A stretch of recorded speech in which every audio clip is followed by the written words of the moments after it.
রাসেল। জি মাউন ভাই। ভাই কি চাইতেছে দেন তো। আচ্ছা ঠিক আছে যান ভাই। ভাই কি লাগবে?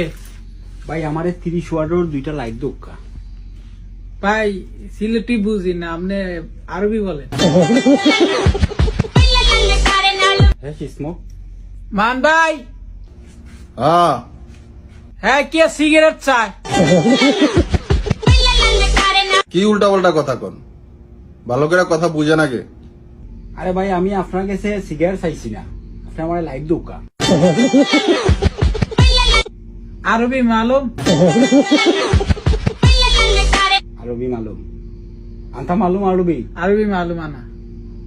মাই আফগা দোকা আনা আফগা লম্বা কাম আব্বা। ইতনি নাব্বা।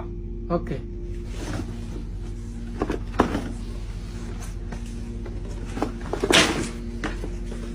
আসেন তাল দেন তো কি কয়? কি হয়েছে ভাই? ভাই ঠান্ডে আমি কইছি যে আমার 2টা লাইট দিতা, তাই আমার এখন সিলেটি ভাষা বুঝই না, ঠান্ডে আরবিও কইতাম। তো আমি আরবিও কইছি নাম কি আপনার। পরে পরে তাই আমার এখন সিগারেট বেশি না আমি। এইটা কি তা ভাই আমি কই একটা তাই মাতি না রাখতা আমার এই- কইলা যে নাম তাই জানোই না। এক মিনিট ভাই, এইদিকে আসেন আপনি। ভাই কি কইছে আপনার আর আপনি কি কইছেন? হ্যাঁ আমারে কয় আমি ওই যে সিগারেট চাইছি ইংলিশে স্মোকিং, তো বাংলাদেশে না ইংলিশে সিগারেট স্মোকিং। তেলিকে আমি কইছি ভাই সিগারেট নাই, সিগারেট বেশি না। আপনার কাছে এসেছে না হ্যাঁ মানে আপনার নাম কি এটা জিজ্ঞাসা, আপনার কি স্মোকিং এর কথা কইছে? তেতেই স্মোকিং কইছি। মানে আপনি বুঝতে সমস্যা হইব আমনেন, কিন্তু দোষ পড়বো যে কথা বলে তার দোষ। আপনারা একদিন কইছে যে কথা যদি না বুঝেন, আপনি বুঝেন না বাস শেষ, তারা বুঝে নিব।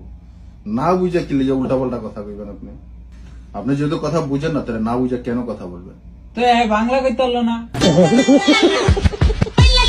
তোমার নাম কি? তো এত আপনারা বাংলা কইছে, আপনি কইছেন সিলেটি ভাষা বুঝি না, আপনি আরবি কোন, আর আপনি তো আবার আরবিও বুঝেন না। তো বাংলা শুদ্ধ করে কইতো। তো এটা তো শুদ্ধ ভাষাই কইছে, উনি সিলেটি ভাষা অরিজিনালি শুদ্ধ ভাবেই তো কইল। তো ডাকে ভাষা কইতো। ডাকে ভাষা আমরা সবাই বুঝি। আপনি তো সবই বুঝেন, কোনটা না বুঝেন? হইছে, যা হইছে, যা। আচ্ছা ঠিক আছে। এই কথা কি